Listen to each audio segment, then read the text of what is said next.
মায়া আর রিফাতের প্রেম শুরু হয়েছিল ইউনিভার্সিটির শেষ বর্ষে।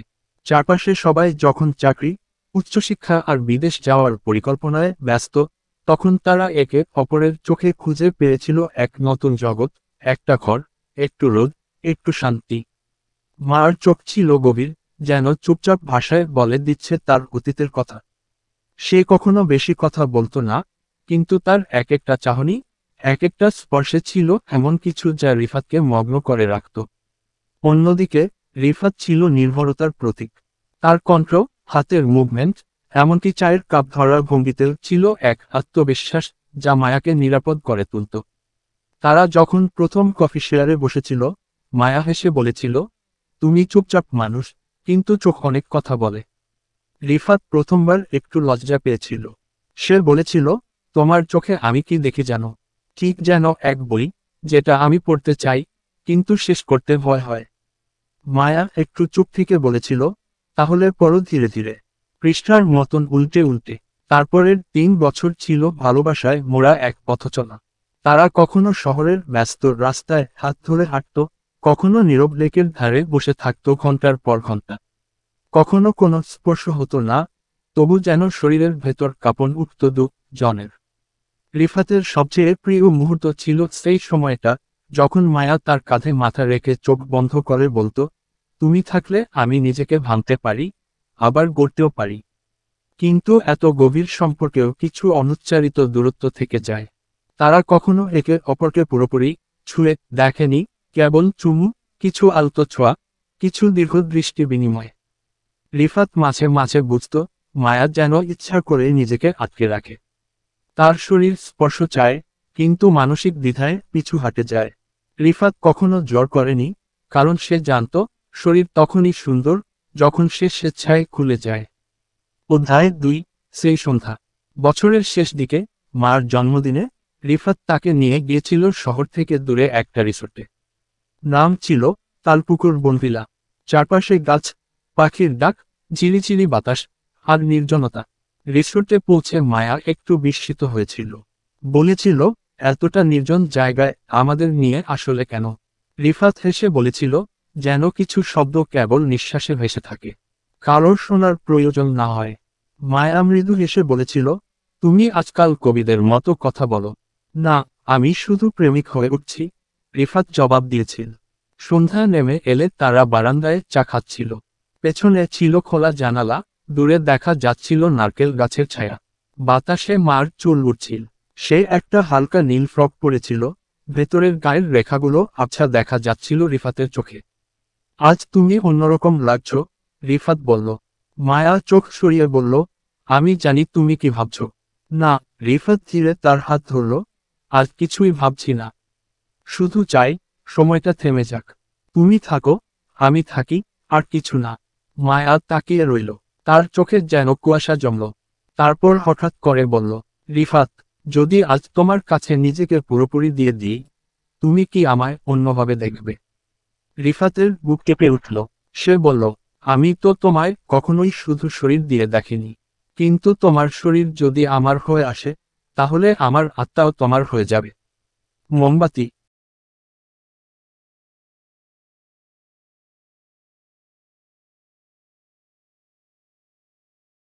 একটু শাড়ির কুচিগুলো ধরে দিবেন, প্লিজ। আসলে এত বেশি ঝামেলা গেল যে শাড়িটা অনেক কষ্টে সামলে বসেছিলাম। কুচিগুলো খুব কষ্টে এতক্ষণ পর্যন্ত ধরে রেখেছিলাম। কিন্তু আপনাকে রুমে ঢুকতে দেখে আচমকা কুচিগুলো ছেড়ে দিলাম। এখন কিছুতেই ধরতে পারছি না। দেখুন না প্লিজ। সদ্য বিয়ে করা বউ অনুরোধ করলো আমায়। আমি প্রচণ্ড বিরক্ত হয়ে বউকে বললাম, ওই রাখেন তো মিয়া আপনার শাড়ি। শাড়ি নিয়ে কি যুদ্ধ করছিলেন যে কুচি খুলে গেল? না, না, যুদ্ধ কেন করব? শাড়ি পরে কাবাডি খেলছিলাম, তাই খুলে গেছে। সামান্য একটা শাড়ি ধরতে বলছি তাতেই হাই প্রেশার উঠে গেল, না জানি আমারে ধরতে বললে কি করত। ভূতে পাইছে আমারে। আমি মায়া মাইনষের গায়ে হাত দেই না। এহরে আইছে। আপনি কি মায়া মাইনষের গায়ে হাত দিবেন? হাত দেওয়ার সুযোগ খুঁজলেই বটি দিয়া হাত কাটটা, ওই কাটা হাতটা দিয়া লুডুর গুটি বানায়া লুডু খেলুম। ওই মায়ার সম্মান দিয়া কথা কও। আমি তোমার স্বামী। এমন স্বামীরে ঠ্যাঙ্গাইয়া লুলা বানাইয়া দেওয়ার দরকার। যে বউয়ের শাড়িটা ঠিক করে দিতে পারে না, এটা কি এর স্বামী? হায় আল্লাহ, স্বামী না হইলে আমি তোমার কে? কে আবার? রাগে তো পাশের বাড়ির আবুল জেঠার পোলা কুদ্দু ইচ্ছার লাহান। সেটা আবার কে? সে আমার প্রাক্তন প্রেমিক। ওই হারামিরে কতবার যে করেছিলাম, আমারে রাইখা যাবি তো যা, কিন্তু তোরে আমি অভিশাপ দিতাছি, তোর বিয়া জীবনেও হবে না। আপনার প্রাক্তন আপনারে অভিশাপ দেয় নাই? কি কো, দিবে না আবার? দিয়েছে তো। কি অভিশাপ দিয়েছে? নিশ্চয় আপনার ডজন ডজন পোলাপাইন হওয়ার অভিশাপ দিয়েছে, তাই না? জি না, আমার প্রাক্তন আমারে যে অভিশাপ দিয়েছে তা শুনে আমি মুগ্ধ হয়ে গিয়েছিলাম। অভিশাপ শুনে মানুষ আবার মুগ্ধ হয় নাকি? আজীব, আপনার মাথার তার ছিঁড়ে গেছে নাকি? আব্বে হালা কষ্টি, আমার মাথার তার ছিঁড়বে কেন? মাথার তার তো একটু পর আপনারটা ছিঁড়ুম। ওই, একদম হুমকি দিবা না। কি ভাবছো? এসব বললে আমি ভয় পাবো। চলেন তাহলে পরীক্ষা হয়ে যাক। মানে? মানে আবার কি? রেসলিং হবে? ওই তোমার লজ্জা করে না? মেয়ে হয়ে একটা ছেলের সাথে মারপিট করার কথা বলছো? কি কো, লজ্জা করব কেন? সেদিন কুদ্দু ইচ্ছারেও তো সেই লেভেলের 3টা থাপ্পড় দিয়েছিলাম। তারপর থেকে পোলাটা আর আমার সামনে আসে নাই। কি, এত সাহস দেয় কে? কেন? পাশের বাড়ির বল্টু। বল্টু? সেটা আবার কে? আর তোমার কি হয়? বল্টু হলো আমার ভাইয়ের গার্লফ্রেন্ডের ভাইয়ের বউয়ের বোনের 3 নম্বর মেয়ের বয়ফ্রেন্ড। সেই খাতিরে আমারে অনেক হেল্প করে। বাপরে বাপ, এ কেমন সাহসিক মানুষ! একবার দেখতে হয় বটে। হহুত প্যাচাল পারতেছেন। শাড়ির কুচিগুলো যেহেতু ধরবেন না সেহেতু আমি শাড়ি খুইল্লা কইলাম আপনার প্যান্ট পরুম। তোমার তো দেখতেছি হেব্বি সাহস। আমার প্যান্ট খবরদার টাচ করবা না, বলে দিলাম। বেশি করলে এবার শার্টও পরুম। দেখি কি করতে পারেন। ওই একদম চ্যালেঞ্জ করবা না। খুব বেশি ভালো হবে না বলে দিলাম। তাহলে শাড়ির কুচিগুলো ধরুন। ধরব না। ধরবেন না তো? না ধরব না। ঠিক আছে। ওয়েট, রাতের পোশাক, বিবাহের পোশাক, পর্ব 2। ঠিক আছে। ওয়েট, ওই আলমারি খুলছেন কেন? দরকার আছে। দরকার আছে মানে? কি দরকার? আলমারির সাথে আজ ফুলসজ্জা করব তো, তাই আলমারি খুলছি। ছি ছি নাউজুবিল্লাহ, কেমন মেয়ে মানুষ আপনি! কেন রে? আমি অরিজিনাল মেয়ে মানুষ। বুঝলা চান্দু? শুধু দেখো চান্দু, আমি কি করি। আল্লাহ রে, আপনি আমার সব শার্ট প্যান্ট কেন বাহির করছেন? বরফ পানি নামে একটা খেলা আছে। এইটা খেলেছেন ছোটবেলায়? হ্যাঁ খেলেছি। কিন্তু খেলার সাথে আমার শার্ট প্যান্টের সম্পর্ক কি? আছে। সম্পর্ক তো অবশ্যই আছে। আপনার শার্ট প্যান্ট নিয়ে এখন আমি খেলবো। হোয়াট? হোয়াট কেন হবে? বরফ পানি খেলবো। এত রাতে বরফ পানি, তাও আবার শার্ট নিয়ে? বলি মাথার তারটা পুরো ছিঁড়ে গেছে নাকি? না, না, এখনো ঝুলে আছে। ছিঁড়লে তো এতক্ষণে আপনাকে নিয়ে আমার গুনে গুনে 36 বার ব্যাট বল খেলা হতো। ব্যাট হতো আমার পা আর বল হতেন আপনি। শালা আস্ত একটা কুম্ভকর্ণ। কেমন মানুষ আপনি বলেন তো? মানুষের কোনো কাজে আসেন না। প্লিজ, এবার থামো। অনেক রাত হয়েছে, একটু ঘুমাতে দাও। আমার জীবনে এমন ফুলসজ্জা দেখি নাই বললেই চলে। হ্যাঁ, কয়টা ফুলসজ্জা করছেন জীবনে আপনি? তো দেখছি কুদ্দু ইচ্ছারেও ফেল করবেন। এত ফাস্ট! অমূর খোদা, এই মেয়ে মুখ সামলিয়ে কথা বলবে। কয়টা ফুলসজ্জা করছি মানে? একদম ধমক দিবেন না, বলে দিলাম। রুম থেকে বের হয়ে যান। এত বড় সাহস! আমি আমার রুম থেকে বের হব? পাইছোটা কি তুমি, খুহ? আরে, আমি চেঞ্জ করব। যান বাহির হন। এর জন্যই আমি বিয়ে করতে চাইনি। কিন্তু মা বাপ নামে আজরাইলদেরকে বোঝাবে। না ঘর ধরে বিয়েটা করিয়ে ছাড়ল। কে জানতো কপালে এমন একটা তারছেড়া মেয়ে জুটবে। ওই মিয়া কি কইলেন? আমি তারছেড়া? আপনি তারছেড়া? কি ভাবছেন? আমারে সহজ সরল পেয়ে যা খুশি তাই বলে দিবেন? কে সহজ সরল? আপনি। আপনাকে সহজ সরল কে বলে গো জনাবা? আপনি পুরনো শুকনা মরিচের মতো, যার হাওয়া কোনো মানুষের নাকে লাগলেই অটোমেটিক কাশি আসতে থাকে। আর আপনি কি, হুহ? আপনি তো হলেন ছাগলের 3 নম্বর বাচ্চা। খুদাই লাফাইতে থাকেন। কি, আমার বাবা মা ছাগল? আমি যদি ছাগলের বাচ্চা হই, তাহলে তুমি কি, হুহ? আমি তামু। তামান্না। তামু। তুমি তো হইলা ছাগলের 3 নম্বর বাচ্চার বউ। যেও শুধু শুধু লাফায়। দেখুন একদম রাগ উঠাবেন না। এতক্ষণ না রেগেক্ষণ মাথায় তুলেছ। ওরে আল্লাহ রে, এর উপরে আরো রাগ আছে। আপনি কি মানুষ, নাকি রাগের মেশিন? এর জন্যই তো বলি, আপনার বাপের মাথার চুল সব কই গেছে। আবুল হায়াতের মতো টাক মাথা কেমনে হইছে? আসলে উনি তো আপনার বকবক শুনতে শুনতে মাথার চুল সব উঠে গেছে। হায়রে বেচারা শ্বশুর মশাইয়ের জন্য বড্ড খারাপ লাগছে। রাতের পোশাক, কেমনে তিনি এমন ছেলেরে এতদিন ধরে সহ্য করে আসছেন। এখন তো আমার চিন্তা হচ্ছে, শ্বশুর মশাই পুরুষ মানুষ, তাই তেমন কোনো ক্ষতি হয়নি। কিন্তু আমার যদি সব চুল এরকম উঠে যায় তাহলে কি হবে? ভাবা যায়। কিচ্ছু কমু না, তোমার যা খুশি বলো। আমি তো আর তোমার মতো বাচাল নয়। তাড়াতাড়ি চেঞ্জ করে নাও, আমি রুমের বাহিরে যাচ্ছি। আলহামদুলিল্লাহ, সুবুদ্ধির উদয় হয়েছে তাহলে। অতঃপর রুমের বাহিরে চলে এলাম। আসলে নিজের সুনাম নিজে আর কি করুম। আপনারাই তাহলে বলবেন নিজের রোল নিজে পেটাচ্ছি। আমার মত স্বামী পাওয়া যে কোনো মায়া মানুষের ভাগ্যের ব্যাপার। কয়জনেই বা আমার স্ত্রীর মতো ভাগ্যবান মহিলা বলেন। তাই বড়মুখ করে বলছিলাম আমার স্ত্রী হলেন ভাগ্যবান নারী। ঘর থেকে বের হওয়ার পর যথারীতি উনার একটা শার্ট আর প্যান্ট পরে নিলাম। গায়ে প্রচুর ঢিলা হয়। ঢিলা হবে না বলুন? দেখতে তো হাতির মতো লাগে লোকটাকে। সুতরাং শার্ট প্যান্ট তো হাতির মতোই হবে। যেহেতু শাড়ি পরার অভ্যাস নেই বা পরতে পারি না, তাই বুদ্ধি করে রেজায়ের শার্ট প্যান্ট পরে নিলাম। তারপর খাটে হাত পা ছড়িয়ে শুয়ে পড়লাম।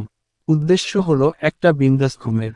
অনেকক্ষণ যাবৎ রেজার সাথে বিভিন্ন বিষয় নিয়ে আলোচনা করছি। অনেকে আবার এই আলোচনার আপডেট ভার্সন ঝগড়া নামে চালিয়ে দেয়। কিন্তু আমি তো ওল্ড পার্সন, তাই পুরনো কথা আলোচনা নাম দিয়ে চালিয়ে দিলাম। এনার্জির অনেক ক্ষতি হয়েছে। এখন একটা মারাত্মক ঘুমের দরকার। চোখটা বন্ধ করতেই কত রং বেরঙের কথা মনে পড়তে লাগলো। আবুল জেঠার ছেলে যারে কুদ্দু ইচ্ছা করেছিলাম তার ভালো নাম ছিল তন্ম। কিন্তু দেখতে বাঁশের মতো চিকন ছিল, তাই কুদ্দুস বলেই ডাকতাম। ওর সাথে আমার দীর্ঘদিনের প্রেম ছিল। আমার জীবনে এতদিন কোনো থার্ড পার্সন লোক, তাও আবার কুদ্দু ইচ্ছার মতো লোকের সাথে রিলেশন ছিল। ভাবলেই নিজের জন্য নিজের খুব দুঃখ হয়। প্রেমের ফ্যাশন, কত কষ্ট করে 3.5 সপ্তাহ ওই হারামিটার সাথে সম্পর্ক রাখছিলাম। ওই হারামিটার কপাল ভালো, তাই তো আমার মতো হীরা ওর কপালে দীর্ঘ 3.5 সপ্তাহ ছিল। সেদিন ওরে আমি কি এমন খারাপ কইছি বলেন তো? শুধু কইছিলাম, জানো কুদ্দুস, তোমারে দেখতে পুরা শেফালিদের টয়লেটের পাশের যে বাসটার আছে সেই বাসটারের দক্ষিণে হালকা মরে যাওয়া বাসটার মতো লাগে। এই কথা বলাতেই কুদ্দু ইচ্ছা আমার সাথে ঝগড়া শুরু করছিল। আবার আমাকে ঝগড়া একটা মায়া কইছিল। তাই তো হারামিটারে গুনি গুনি 3.5 থাপ্পড় দিয়েছিলাম। হঠাৎ রুমের দরজায় কে যেন ধাক্কা দিতে লাগলো। পর্ব 3। হঠাৎ রুমের দরজায় কে যেন ধাক্কা দিতে লাগলো। কাঁচা স্বপ্নটা আর পাকনা হলো না। আরে মাত্র ঘুমের ঘরে যাচ্ছিলাম, এই সময়ে দরজাটাকে ধাক্কাচ্ছে। ধমকের স্বরে বললাম, আমি। তোমার চেঞ্জ করা হয়নি? উফ, আবার সেই কুম্ভকর্ণটা। বলি শান্তিতে একটু ঘুমাতে দিবেন না নাকি? অদ্ভুত। আমি বাইরে দাঁড়িয়ে মারপিট করতে করতে অস্থির হয়ে পড়ছি, আর তুমি ভিতরে শান্তিতে ঘুমাচ্ছ। এত গুন্ডা কেন আপনি? কার সাথে মারপিট করেন? কার সাথে আবার? মশার সাথে। শালা আস্ত একটা অষ্টরম্ভা। মশার সাথেই মারপিট করবা তুমি? দেখছো মশাও তোমারে দেখতে পারে না। আর আমি মানুষ হয়ে কিভাবে সহ্য করব, বলো তো? দরজাটা খুলবা নাকি, সেটা বলো। ঠিক আছে, খুলে দিচ্ছি। আমি অত নিষ্ঠুর নয়। আমার একটা নরম মন আছে। আমাকে এই কথাটা প্রায় উত্তর বাড়ির কামাল জেঠার মেয়ে সেজটা বলতো। মেয়েটা যে সঠিক বলেছে সেটা এখন আবার প্রমাণিত হলো, বুঝলেন? দরজাটা খুলে দিলাম। শেষের ফার্স্ট ব্র্যাকেট। তোমার নরম মন কথাটা কখন বলেছে মেয়েটা? যেদিন মেয়েটার বর আমাকে চোখ মেরেছিল, সেদিন। কি? আরে হ্যাঁ, মেয়েটার বর আমাকে চোখ মেরেছে। আমি কি হেরে যাওয়ার পাত্রী নাকি? আমিও দুবার চোখ মেরেছিলাম। আর সেটা দেখে মেয়েটা আমাকে প্রশ্ন করেছিল আমি ওর বরকে কেন চোখ মেরেছি। তখন আমি ওকে বলেছি যে, তোমার বর আগে আমাকে চোখ মেরেছে, তাই আমিও মেরেছি। তারপর মেয়েটা বলেছে, আমার নাকি মন খুব নরম। আল্লাহ গো, আর কি কি শোনার বাকি রইছে? 1 মিনিট, এতক্ষণ তো খেয়াল করিনি। তুমি আমার শার্ট প্যান্ট কেন পরেছ? শাড়ি পরতে পারি না, তাই? কি, এত বড় মেয়ে হয়েছ, আর শাড়ি পরতে পারো না? আপনি চোখে কাজল লাগাতে পারেন না? আমার চোখ জ্বালা করে। এত বড় ছেলে হয়েছেন, আর কাজল পরতে পারেন না? বড্ড বিরক্তিকর একটা মেয়ে তুমি। সেটা তুমি জানো? জানি তো, হাসি মুখে। ছি, আবার দাঁত বের করে হাসছে। আরে ভেজাইল্লা পাবলিক, তোমার প্রশংসা তো করিনি। এত হাসছো কেন? আমার দাঁত আর মুখ দিয়া আমি হাসছি। আপনার সমস্যা কি? আছে তো। আমার সমস্যা আছে। মেয়েদের এভাবে হাসতে নেই। কেন? এভাবে হাসলে ছেলেদের বুকে লাগে, বুঝছো? আর শুনো, যাও একটা শাড়ি বের করে নিয়ে আসো। আপনি শাড়ি পরবেন নাকি? হা হা হা। প্রতিশোধ নেওয়ার জন্য শাড়ি। অপশনটা কিন্তু হেব্বি জোশ।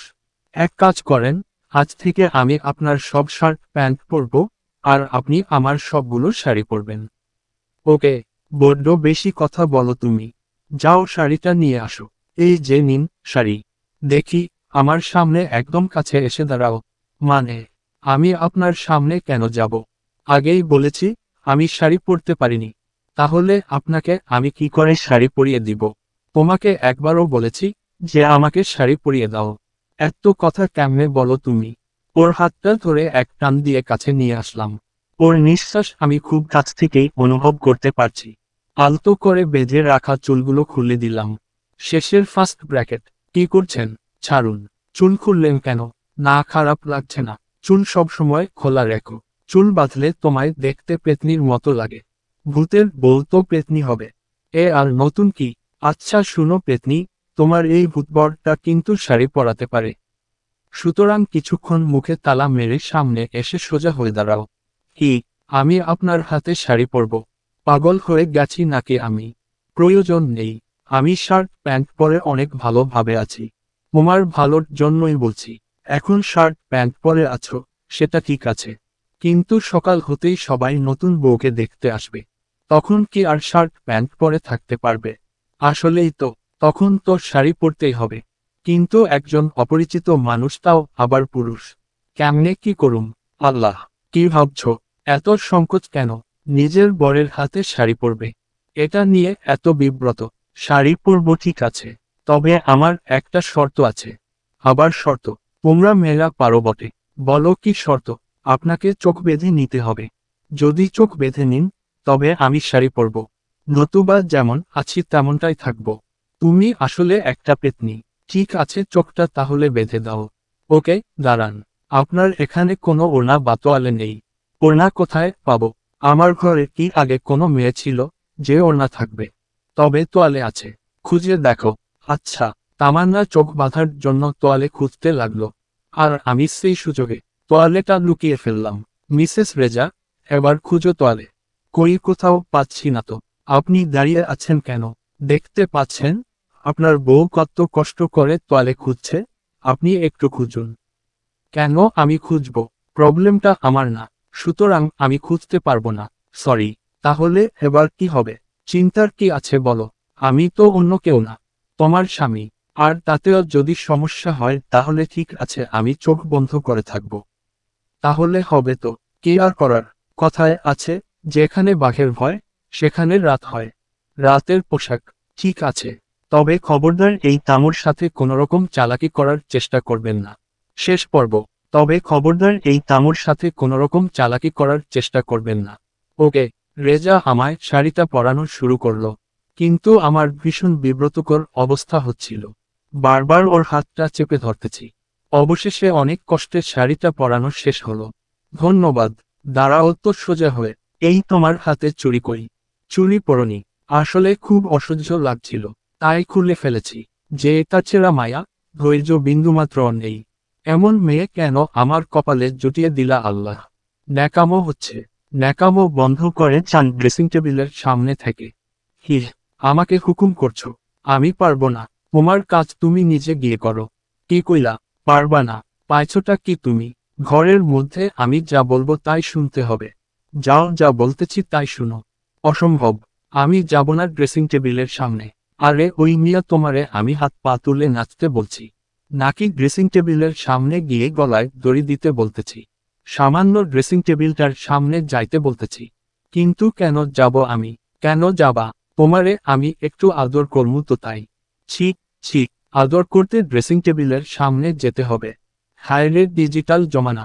দিনে দিনে আরো কত কি যে আপডেট হবে। বলি, তোমার মুখটা ব্যথা হয়ে যায় না কেন? আমি কি মুখ দিয়া মারপিট করি নাকি? মুখ কেন ব্যথা হবে? আজাইরা কথা বলো। চুপচাপ ড্রেসিং টেবিলের সামনে যাও। আর একটা কোথাও তোমার মুখে শুনতে চাই না। ওমা, মুখ দিয়ে কথা না বললে কি দিয়ে বলবো? ওই হারামি, যাইবা নাকি সেটা বলো। না, যাবো না। ঠিক আছে, তাহলে দাঁড়াও এখানে। আহা, বিয়ের প্রথম রাতেই বউয়ের আদেশ অবজ্ঞা করলাম। গর্বে বুকটা ফেটে যাচ্ছে। আসলে যদি বাইরের জগৎ জানতে পারতো তাহলে এতক্ষণে আমাকে নিয়ে ইতিহাস লেখা শুরু করত। বিবাহের পোশাক ভাবতেই কলিজার পশম 2 ইঞ্চি পরিমাণ খাড়া হইয়া গেছে। চোখ বন্ধ করে নিজেই নিজের সাহসিকতার সেলিব্রেট করছি। হঠাৎ কেউ একজন মাথার চুলগুলো মুষ্টিবদ্ধ করে ধরল। আমার মাথার চুলগুলো আবার একটু ডিজাইন করা ছিল, আজকালকের দিনে যা হয় আর কি। চোখ খুলতেই দেখি, মাশাআল্লাহ, বউয়ের হাতে একটা কেচি।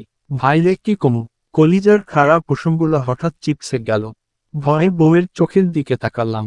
না, কাজল পরনি। কাজল পরনি কেন? কেন রে? কাজল পরে তোমায় জবাই করলে কষ্ট পাবা না নাকি? আসলে কাজল পরলে তোমার চোখগুলো হয়তো একটু সুন্দর লাগতো। এখন তো পুরা বটগাছের পেতনির মতো লাগে। কিন্তু কেচিটা হাতে নিলা কেন? চুল কাটুম তাই। ও, চুল কাটবা? আগে কইবা না।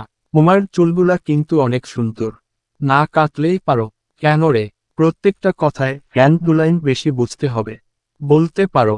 আমি তোমাকে কখন বললাম যে আমার চুল কাটবো? তাহলে কার চুল কাটবা? কেন? আমার হাতের মধ্যে যার চুল। তুমি কি সেলুনে আগে কাজ টাজ করতা নাকি? চুল কাটতে সেলুনে কাজ করতে হবে কেন? না, মানে, তুমি যদি সেলুনে কাজ করো বা সেলুনের কাজে অভিজ্ঞতা আছে তাহলে আমার কোনো সমস্যা নেই। তুমি আমার চুলটা এই স্টাইল থেকে অন্য স্টাইলও করে দিতে পারো। কিন্তু সেলুনের কাজ না জানা থাকলে ভাইরে আমার চুলটারে আল্লাহর দোহাই দিয়া কইতাছি ছাইড়া দাও। না, আমার কোনো অভিজ্ঞতা নেই বা আমি আগে কারো চুল কাটেনি। তোমারে দিয়াই ফার্স্ট। প্লিজ, প্লিজ, আমার এই সর্বনাশ তুমি করো না। তাহলে সকালে কারো সামনে আমি মুখ দেখাতে পারবো না, চোখ তুলে তাকাতেও পারবো না। প্লিজ বউ, ছেড়ে দাও। ভয় পাচ্ছ কেন? আমার উপর বিশ্বাস রাখো। তোমার এত লজ্জা পেতে হবে না। তোমার চুলটা কেটে আমি ফুটবল মাঠ বানিয়ে দিব। শিওর। ওরে আল্লাহ রে, এমন দজ্জাল মায়ারে আর কারো ঘরে বউ কইরা পাঠাইও না। আজ আমি অতি ভদ্র মানুষ বলে আমার এই হাল করতাছ তুমি। আমার গায়ে শুইতেছে, কিন্তু আল্লাহর গায়ে শুইব না। তোমারে আমি অভিশাপ দিয়া দিতাছি কইলাম। অভিশাপ কেন? অভিশাপের বাপ মা যেটা যেটি 14 গোষ্ঠীরে দাও। মাগার, আজ তোমার চুল আমি কেটেই ছাড়ব। কেন এমন করতাছ? তোমারে শাড়ি পরিয়ে দিয়ে কতবার উপকার করলাম, তার প্রতিদান এভাবে দিবা? জি, এভাবে দিব। আমি কিন্তু তোমাকে ছাড়ব না বলে দিলাম। ছাড়ার কথা কইলে চোখ তুইল্লা হাতে ধরাই দিমু। খবরদার ছাড়ার কথা কইবা না। অবশেষে আমার মাথার চুলগুলো নাগিন ড্যান্স দিতে দিতে স্বর্গে চলে গেল। আর আমি পৃথিবী নামক নরকে মাথা নিচু কইরা বইসা আছি শ্বশুর বাড়িতে। কি দুলাভাই, লজ্জা পাচ্ছেন? বাপরে, আল্লাহ, আপনি পুরুষ মানুষ হয়ে এত লজ্জা পাচ্ছেন? শ্যালিকার কথা শুনে জাস্ট গা জ্বলে যাচ্ছে। ইচ্ছে করতাছে বউয়ের 14 গোষ্ঠীরে নাগিন ড্যান্স দেখাইয়া চইল্লা যাইতে। কিন্তু এখন বেশি ভাব দেখাইলে সবাই আমারে নিয়ে হাসবে। কারণ বাড়িভর্তি শ্যালিকা। যদি কেউ ভুল করেও মাথার টুপিটা নিয়ে যায়, তাহলে আমার ইজ্জতের 12টা বেজে যাবে।